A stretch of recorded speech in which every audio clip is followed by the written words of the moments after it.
দিনে দিনে আমরা অনেক কিছুই দেখছি। শুক্রবার জুম্মার দিন এবং পবিত্র রমজান চলছে।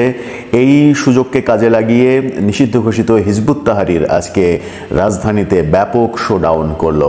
শোডাউনের এগেনস্টে পুলিশের অবস্থান, সেটাকে আপনি সহজভাবে নেবেন নাকি সেটাকে বিতর্কিত বলবেন, সেই আলোচনা হতেই পারে, সেই আলোচনা হবে। এই ঘটনা যখন ঘটলো তখন হিজবুত তাহরিরের বিদেশি কোনো নাগরিক বাংলাদেশে 5 আগস্টের পরে এসেছে কিনা, তাদের সঙ্গে সরকার সমন্বয়কদের কোনো সম্পর্ক তৈরি হয়েছে কিনা, সেই প্রশ্ন নিয়েও সামাজিক যোগাযোগ মাধ্যমে লেখালেখি শুরু হয়েছে।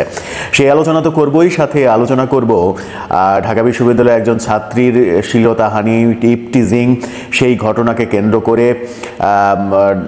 যে একজনকে গ্রেপ্তার করা হয়েছিল, তাকে কেন্দ্র করে যে আবার তৌহিদি জনতার নামে শাহবাগে মব তৈরি হয়েছিল, তারা আসলে কারা, কি বলছে পত্রপত্রিকা, গণমাধ্যম, সেই আলোচনাগুলো করব এই ভিডিওতে। রাজধানীতে আজকে হিজবুত তাহরির নিষিদ্ধ ঘোষিত সংগঠন, বহু আগেই তাদেরকে নিষিদ্ধ ঘোষণা করা হয়েছে, তারা ব্যাপক শোডাউন করলো। মার্চ ফর খেলাফত এই শিরোনামে তারা হাজার হাজার জনতা এক জায়গায় হয়ে এই শোডাউন করলো। এবং এই শোডাউনটা তারা হঠাৎ করে করেনি, আগের দিন তারা ঘোষণা দিয়েছে, ঘোষণা দিয়ে আজকে সেই শোডাউন করেছে।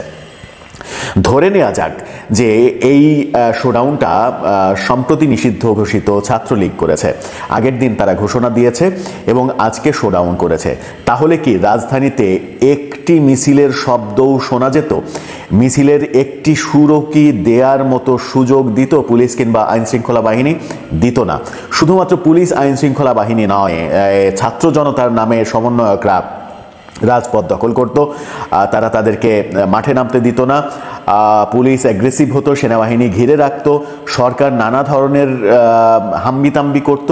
সব মিলিয়ে এদেরকে কোনোভাবেই মাঠে নামতে দেওয়া হতো না, যেটা আমরা এর আগেও দেখেছি। গত বছরের 10 নভেম্বর যখন আওয়ামী লীগ ঘোষণা দিয়েছিল 10 নভেম্বর নূর হোসেন দিবস পালন করবে তারা, সেই দিন কিন্তু সবাই মাঠে নেমেছিল যেন আওয়ামী লীগ ছাত্রলীগ মাঠে নামতে না পারে।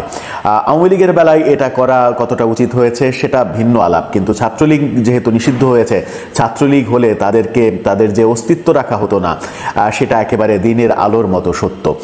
পুলিশের পাশাপাশি পুলিশের চাইতে ছাত্র জনতার নামধারী এই সমন্বয়করা তারা কিন্তু মাঠ দখল করতেন, কিন্তু আজকে সেরকম দৃশ্য দেখা যায়নি। গতকালকে ঘোষণা দিয়েছিল হিজবুত তাহরির তারা শোডাউন করবে আজকে ঠিকই তারা শোডাউন করেছে জুম্মার নামাজের পর বাইতুল মোকাররম থেকে, এবং কয়েক হাজার জনগণ এক জায়গায় হয়েছে। বহু ব্যানার দেখা গেছে, বড় বড় ব্যানার, সেই বড় বড় ব্যানারে মার্চ ফর খেলাফত লেখা, আরও অনেক কিছু লেখা। জঙ্গিদের পতাকা দেখা গেছে, জঙ্গিদের পতাকা নিয়ে তারা মিছিল করেছে। জঙ্গি সংগঠন হিসেবেই তারা নিষিদ্ধ হয়েছিল, তাদেরকে সাউন্ড গ্রেনেড মারা হয়েছে, পরবর্তীতে পুলিশ এসে মিছিলের মাঝে সাউন্ড গ্রেনেড মেরেছে, তারা ছত্রভঙ্গ হয়েছে। যমুনা টেলিভিশনের একটি ফুটেজে আমি নিজেই দেখেছি যে একজনকে ধরা হলো, ধরে নিয়ে যাওয়া হচ্ছে, সে অনুরোধ করলো, কালো পাঞ্জাবি পরা একটা তরুণ, সে অনুরোধ করলো, তারপরে পুলিশ তাকে ছেড়ে দিল, সে দৌড়ে গিয়ে আবার তাদের দলে অংশগ্রহণ করলো। এই ঘটনাও দেখতে হয়েছে। অনেককে অবশ্য গ্রেপ্তার করা হয়েছে, বেশ কিছু মানুষকে গ্রেপ্তারও করা হয়েছে, কিন্তু গ্রেপ্তার তো না, ধরে আবার ছেড়ে দেওয়ার দৃশ্যও কিন্তু আমরা দেখেছি, সেনাবাহিনীকে সেখানে দেখেছি। কিন্তু প্রশ্ন হলো যে আজকে যখন নিষিদ্ধ ঘোষিত হিজবুত তাহরির এত বড় শোডাউন করছে, গতকালকে যখন তারা ঘোষণা দিয়েছে যে আজকে তারা শোডাউন করবে, তখন সরকার আগে থেকে কেন ব্যবস্থা গ্রহণ করলো না, তাদেরকে কেন মাঠে নামতে দিল?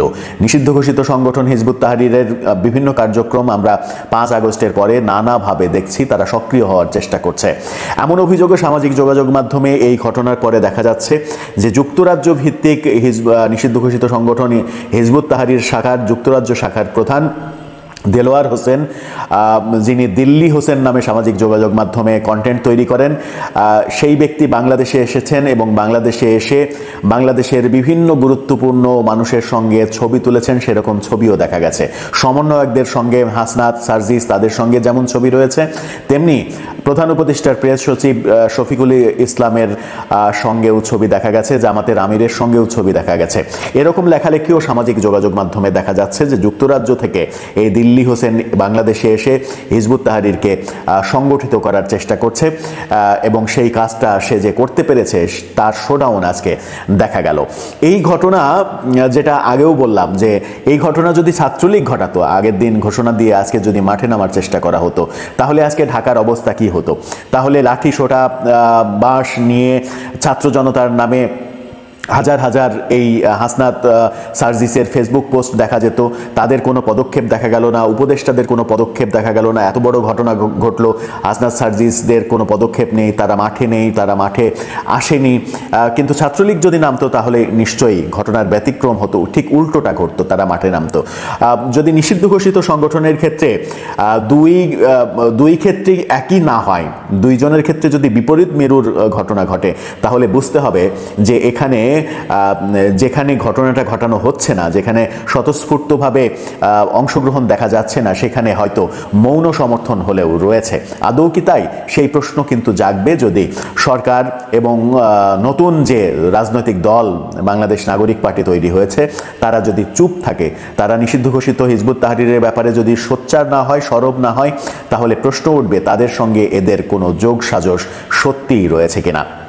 এই কথা যখন বলছি তখন গত 2 দিন ধরে যে ব্যাপারটা সব থেকে আলোচিত হয়েছে, গতকালকে ব্যাপারটা আরও বেশি হাস্যকর হয়েছে।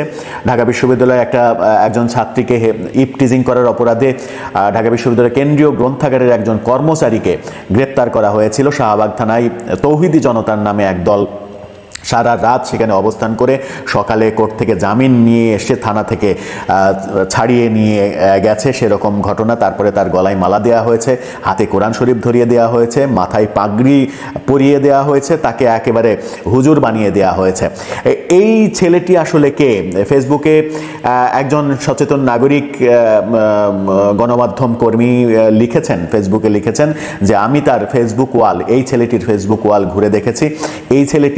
এই ছেলেটিকে যেভাবে ধর্মের লেবাস দেয়া হচ্ছে, যে সে রোজার দিনে সংযত হওয়ার আহ্বান জানিয়েছে, এটা ইপটিজিং না, এটা বলে তাকে যে ধর্মের লেবাস দেয়া হচ্ছে, সে আসলে ধর্ম মানা কোনো ব্যক্তি নয়। তার ফেসবুক আইডিতে যথেষ্ট অশ্লীল কন্টেন্ট রয়েছে, বিভিন্ন ধরনের পর্ন স্টারদের ফলো করে রেখেছে সে, বিভিন্ন রকমের বিতর্কিত চটি গল্পের পেজে সে ফলো দিয়ে রেখেছে, এরকম অভিযোগ উঠেছে।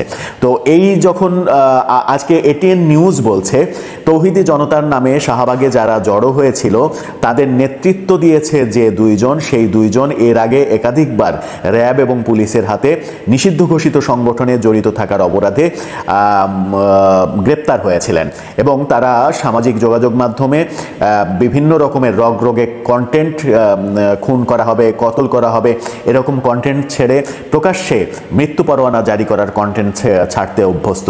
এইরকম জঙ্গি ভাবাপন্ন মানুষগুলোই নাকি সেখানে জড়ো হয়েছিল। এটিএন নিউজ সেই তথ্য দিচ্ছে। যদি সেই তথ্য সত্য হয় তাহলে আমাদের জন্য সেটা ভয়াবহ ব্যাপার যে আমরা কোন দিকে এগোচ্ছি, ধর্মের নামে কাকে পাগড়ি পরিয়ে দিচ্ছি, কার হাতে কোরআন শরীফ তুলে দিচ্ছি, কোরআন তুলে দেওয়ার আগে একবারও ভাবছি কিনা যে সেই ছেলেটির অজু আছে কিনা।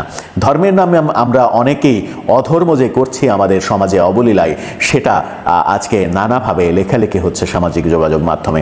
দর্শক, আপনার কি মনে হয়? সব মিলিয়ে আপনার মতামত জানিয়ে লিখতে পারেন আমাদের কমেন্ট বক্সে।